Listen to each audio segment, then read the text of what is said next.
दोस्तों, अगर आप माँ दुर्गा से प्यार करते हैं तो सच्चे दिल से कमेंट बॉक्स में लिख देना, जय माता रानी। स्वागत है आपका एस्ट्रो सच यूट्यूब चैनल में। दोस्तों, नवरात्रि में यह 7 संकेत बताते हैं कि माँ दुर्गा आपसे बहुत प्रसन्न है और आपके घर में स्वयं आ चुकी है।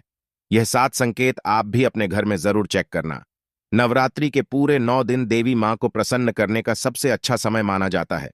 इस समय की गई आराधना और पूजा पाठ का फल बहुत ही जल्दी प्राप्त होता है। नवरात्रि में मां दुर्गा चैतन्य होती है, इसलिए इन दिनों में की गई सच भक्ति का परिणाम माता दुर्गा हमें तुरंत दिखा देती है। इस समय गलत काम करने से चैतन्य होने के कारण माता रानी हमें, अगर हम बुरा कर्म करें तो बुरा परिणाम भी तत्काल दिखाती है, हमें दंडित भी करती है। नवरात्रि के पूरे 9 दिन हमें पूर्ण रूप से सात्विक विचार से रहना चाहिए। हमें 9 दिनों तक कपट, छल, ईर्ष्या और द्वेष आदि का परित्याग कर देना चाहिए। मां दुर्गा जिस घर में आती है उस घर को पंडितों से भी ज्यादा पवित्र एवं शुद्ध कर देती है। वहां रहने वाले सभी लोगों की बुद्धि भक्तिमय हो जाती है और घर एकदम शांत रहता है। आनंद लगने लगता है। तो आप भी अपने घर में चेक करना। यह अगर 7 में से कोई भी संकेत आपको मिलने लगे तो समझ जाना माता रानी आपके घर में आ चुकी है। तो आइए जानते हैं कुछ संकेतों के बारे में। संकेत बताने से पहले अभी तक आपने वीडियो को लाइक नहीं किया है तो वीडियो को लाइक कर चैनल को सब्सक्राइब जरूर कर लेना। सर्वप्रथम मैं आप लोगों को नव दुर्गा के 9 स्वरूप एवं उनकी महिमा को बताऊंगा। इसके बाद मैं आप लोगों को संकेतों के बारे में बताऊंगा, कैसे और कौन से साफ संकेत है जिससे से आप पता कर सकते हैं कि माता रानी अब आपके घर में आ चुकी है। अगर आज के वीडियो में कर दी तो सारी जिंदगी पछताना पड़ेगा, क्योंकि इस समय माता रानी हमारे घर में आ जाती है, लेकिन कुछ गलतियों के कारण हम माता रानी को पहचान नहीं पाते। यही सबसे बड़ी हमारी मूर्खता है। तो वीडियो को ध्यान से देखना। माता रानी के 9 स्वरूप कहे गए हैं। इनकी पूजा करने से हमें अलग अलग फल की प्राप्ति होती है। यह जानकारी सबसे पहले जानते हैं, क्योंकि आप में से अधिकतर लोग वीडियो को देख रहे हैं वह नव दुर्गा माता की पूजा करते हैं, लेकिन उनके जो 9 स्वरूप है उनकी पूजा करने से कौन से फल की प्राप्ति होती है उनके बारे में उन्हें पता नहीं होता। ये सारी जानकारी विस्तार से बताऊंगा। अगर आप माता रानी के सच्चे भक्त हैं तो वीडियो को पूरा जरूर देखना, क्योंकि अधूरा ज्ञान हमेशा खतरनाक साबित होता है। ध्यान से देखना और कमेंट बॉक्स में जय माता दी जरूर लिखना। नवरात्रि के प्रथम दिन हम देवी मां शैलपुत्री की पूजा करते हैं। नवरात्रि में जो माता का प्रथम रूप है वह शैलपुत्री, तो शैलपुत्री के लिए बोला जाता है। यह पर्वतराज हिमालय के घर में पुत्री के रूप में उत्पन्न हुई थी, इसलिए इनका नाम शैलपुत्री पड़ा है। नवरात्रि के प्रथम दिन हम माता शैलपुत्री की उपासना करते हैं। वृषभ में माता शैलपुत्री स्थित रहती हैं। वृषभ इनका वाहन है। यह अपने हाथों में खड्ग, चक्र, गदा, धनुष, बाण और श्रम को धारण करके संपूर्ण आभूषणों से विभूषित होती है। मेल मरीज के समान क्रांति युक्त 10 भुजा माता की है। 10 चरण वाली है। इनके दाहिने हाथ में त्रिशूल और बाएं हाथ में कमल पुष्प सुशोभित है। देवी पुत्री शक्ति, दृढ़ता, आधार पर स्थिरता का प्रतीक है। माता की उपासना करने से जीवन में स्थिरता आती है। तो अगर आप भी माता शैलपुत्री को प्रसन्न करना चाहते हैं तो आपके जीवन में स्थिरता आएगी। माता शैलपुत्री का जो बीज मंत्र है वो है ओम चंद शैलपुत्री देवी नमः। नवरात्रि के दिन हम माता ब्रह्मचारिणी की पूजा करते ही देवी ब्रह्मचारिणी की आराधना करने से कई प्रकार के मनोरथ की पूर्ति होती है। देवी ब्रह्मचारिणी, इनका नाम क्यों पड़ा यह भी जान लेते हैं। तो भगवान शिव से विवाह करने के लिए प्रतिज्ञाबद्ध देवी माता पार्वती ने कठोर ब्रह्मचारी का पालन किया। ब्रह्म का अर्थ होता है तपस्या और आचरण उसका अर्थ होता है आचरण करने वाली। तो इस प्रकार ब्रह्मचारिणी का अर्थ हुआ, और आचरण करने वाली तो माता रानी ने कठोर तपस्या की। भगवान शंकर को प्राप्त करने के लिए इनके स्वरूप का सर्वप्रथम बखान जानते हैं। तो देवी ब्रह्मचारिणी के दाहिने हाथ में जप की माला है, बाएं हाथ में कमंडल है और ब्रह्म का स्वरूप है। देवी ब्रह्मचारिणी की उपासना करने से मनुष्य में तप, त्याग, वैराग्य, सदाचार और संयम की वृद्धि होती है। माता की कृपा से ही सर्वत्र सिद्धि और विजय की प्राप्ति होती है। माता ब्रह्मचारिणी का मन है, या देवी सर्वभूतेषु ब्रह्मचारिणी रूपेण संस्थिता नमस्तस्य नमस्तस्य नमस्तस्य नमो नमः। नवरात्रि के तीसरे दिन मां चंद्र घंटा की पूजा करते हैं। इस देवी के मस्तक पर घंटे के आकार का केंद्र बना हुआ है, इसलिए माता का नाम चंद्र घंटा पड़ा है। इनके जो चंद है यह भयंकर है। घंटे की ध्वनि से यह सभी दुष्ट व्यक्तियों का नाश करती है, इसलिए माता का नाम चंद्र घंटा पड़ा है। इनके स्वरूप जान लेते हैं तो मां के शरीर का रंग स्वर्ण के समान चमकीला है। इनके 3 नेत्र हैं, 10 हाथ हैं। इनके कारण कमल, गदा, धनुष, बाण, खंदक, त्रिशूल और अस्त्र शस्त्र यह हुए हैं अग्नि जैसे बनने वाले हैं, ध्यान से जगमगाने वाली है। ये सिंह के आसन पर अरुण है तथा युद्ध में लड़ने के लिए अमुक रहती है। मां की कृपा से साधक के समस्त पाप बाधाएं और जो परेशानियां आती हैं वे नष्ट हो जाती हैं।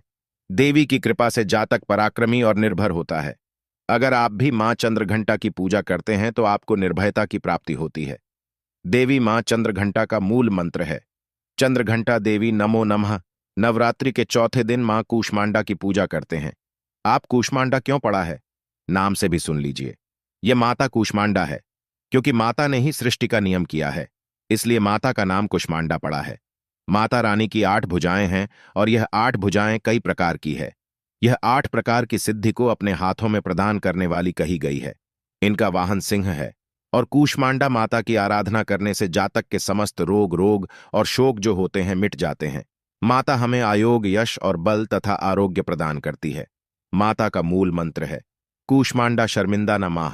नवरात्रि के पंचम दिवस माता स्कंद माता की पूजा करते हैं। शैलपुत्री ब्रह्मचारिणी बनकर तपस्या करने के बाद भगवान शिव से विवाह किया। तदंतर स्कंद उनके पुत्र बने, अर्थात कार्तिकेय जो हैं उनके पुत्र बने, इसलिए माता स्कंद माता कहलाई। स्कंद भगवान को अपनी गोद में हमेशा बैठे हुए माता रहती है, इसलिए इनका नाम माता पड़ा है। और इन माता की उपासना करने से समस्त इच्छा की पूर्ति होती है और परम शांति की परम सुख का अनुभव होता है। इनकी पूजा करने से, आराधना करने से सभी प्रकार की वस्तु की प्राप्ति होती है, ऐश्वर्य मिलता है। अगर आप मां की पूजा करते हैं तो ऐश्वर्य की प्राप्ति होती है, सभी प्रकार की सिद्धियों की प्राप्ति होती है। आइए जानते हैं माता का मूल बीज मंत्र ओम देवी स्कंद माता नरमा। यह माता का मूल बीज मंत्र है दोस्तों। इसके बाद नवरात्रि के छठे दिन देवी कात्यायनी की पूजा करते हैं। मां दुर्गा के छठे रूप को मारकाट कात्यायनी के नाम से जाना जाता है। सी कात्यायन की कठिन तपस्या से प्रसन्न होकर उनकी इच्छानुसार उनके यहां पुत्री के रूप में पैदा हुई थी। आज कार्तिक आर्यन ने इनका न पोषण किया था, इसलिए माता का नाम काट यानी पड़ा है। माता की भक्ति जातक को अर्थ, धर्म, काम और मोक्ष चारों फल प्रदान करती है। साधक अलौकिक तेज और प्रभाव से युक्त हो जाता है। इनकी पूजा करने के बाद माता को जो मूल बीज मंत्र है वह इस प्रकार से है ओम देवी कात्यायनी नमः। इस मंत्र से जाप करके माता को प्रसन्न कर सकते हैं। नवरात्रि की सप्तमी तिथि नवरात्रि के 7वें दिन माता कालरात्रि की पूजा करते हैं।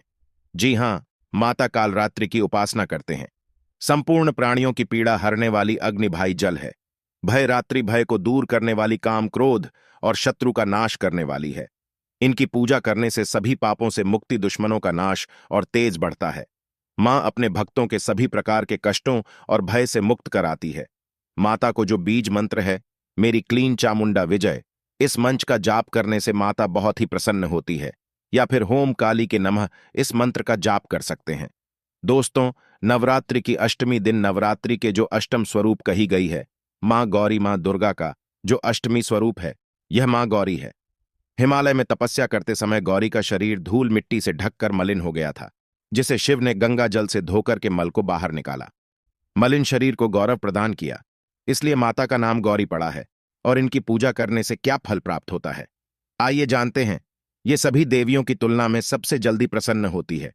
और अगर आप जल्दी प्रसन्न करना चाहते हैं देवी दुर्गा के स्वरूप में किसी भी देवी की तुलना में, आप महागौरी की पूजा करना शुरू कर दीजिए। इनकी पूजा करने से यह तत्काल प्रसन्न होती है। देवी का जो स्वरूप कहा गया है वो है सिद्धिदात्री मां।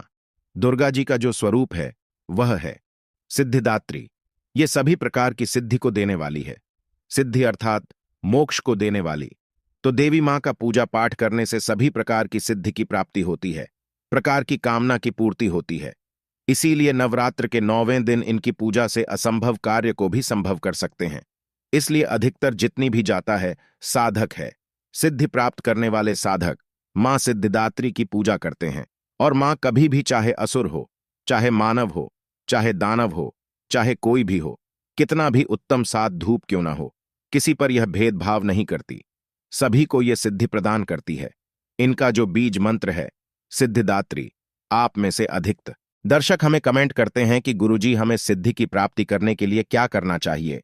तो अगर आप सिद्धि प्राप्त करना चाहते हैं तो मां सिद्धिदात्री की आराधना करना शुरू कर दें। और जो बीज मंत्र बताया है इस बीज मंत्र का जितना ज्यादा हो सके जाप करें। इस बीज मंत्र का जाप करने से आपको 8 प्रकार की सिद्धियों और 9 प्रकार के निधि की प्राप्ति होती है। आइए अब इस वीडियो में जानते हैं। नवरात्रि में यह साफ संकेत बताते हैं माँ दुर्गा आपसे बहुत प्रसन्न है और आपके घर में आ चुकी हैं। पहला संकेत है बार बार गौमाता का आना। जिस घर में माँ दुर्गा रहती है उस घर में उनकी कामधेनु उनकी सेवा के लिए, उनके दर्शन के लिए बार बार घर के द्वार पर बिल्कुल ही आती है और यह घर के इर्द गिर्द घूमती रहती है। वहां से 9 दिनों तक नहीं भागती तो समझ जाना माता रानी आपके घर में आ चुकी है। दूसरा संकेत मधुमक्खी का घर में आना देखिए। मधुमक्खी को मां दुर्गा का भ्रमण का स्वरूप कहा गया है। जिस घर में नवरात्रि में मधुमक्खी आती है तो समझ जाना उस घर में माता रानी आ चुकी है, क्योंकि जो मधुमक्खी है यह मां दुर्गा का ही स्वरूप कही गई है और यह अपने पूर्ण स्वरूप के दर्शन के लिए अर्थात 9 दुर्गा के दर्शन के लिए सेबिका बंद करके आती है, तो समझ जाना आपके घर में मां दुर्गा आ चुकी है। तीसरा संकेत ज्योति का तेल गति में जलना। जी हां, अगर आपने अपने घर में माता रानी की प्रसन्नता के लिए भक्ति प्राप्त करने के लिए ज्योति स्थापित करके रखी है और अगर ज्योति की लौ तेज गति से जल रही है तो समझ जाना छोटी के समक्ष स्वयं माता रानी खड़ी है और आपको भी अंतरात्मा से माता रानी के होने का एहसास होगा। तो इन संकेतों से भी पता कर सकते हैं कि माता रानी आपके घर में आ चुकी है। चौथा संकेत नवरात्रि में दीपक की बाती में फूल का बनना। अगर आपके दीपक की बत्ती में अचानक से फूल बनने लगे तो समझ जाना नव दुर्गा माता आपके ऊपर बहुत प्रसन्न है, आपके ऊपर पूर्ण रूप से अपने कृपा बरसा रही है और माता रानी आपके घर में आ चुकी है। आपके सभी कष्टों को दूर करके माता रानी इस लोक से फिर जाएंगी अर्थात आपके घर से जाएंगी। पांचवा संकेत बताते हैं बार बार घर में अगर काली छींटी निकलने लगे, अगर काली जयंती समूहबद्ध निकल रही है और रास्ता काटती है तो समझ जाना माता रानी आ चुकी है और आपके सभी प्रकार की इच्छा को पूर्ण करके जाएंगी। यह माता लक्ष्मी के होने का एहसास कराता है। अचानक घर में मनमोहक सुगंध आने लगे। यदि आपको अपने घर में अचानक से इतर जैसी कोई सुगंध आने लगे, ठंडी हवा चलने लगे, तो समझ जाना माता यानी आ चुकी है और अपने होने का एहसास आपको करा रही है। तो इन संकेतों से भी पता कर सकते हैं कि माता रानी आपके घर में आ चुकी हैं। सातवां संकेत फटे कपड़े पहने अगर कोई याचक आ जाए तो समझ जाना माता रानी आपके द्वार पर याचक बनकर के आ चुकी है। नवरात्रि में कोई भी चटकाए तो खाली हाथ भूलकर भी मत जाने देना, क्योंकि स्वयं माता रानी परीक्षा लेने के लिए हमारे घर में याचक बनकर के आ जाती है, क्योंकि इस बार अपने भक्तों की परीक्षा लेने के लिए धरती पर स्वयं आते हैं और यह आपको समझना होगा। तो यह साफ संकेत बताते हैं कि माता रानी आपके घर में आ चुकी है।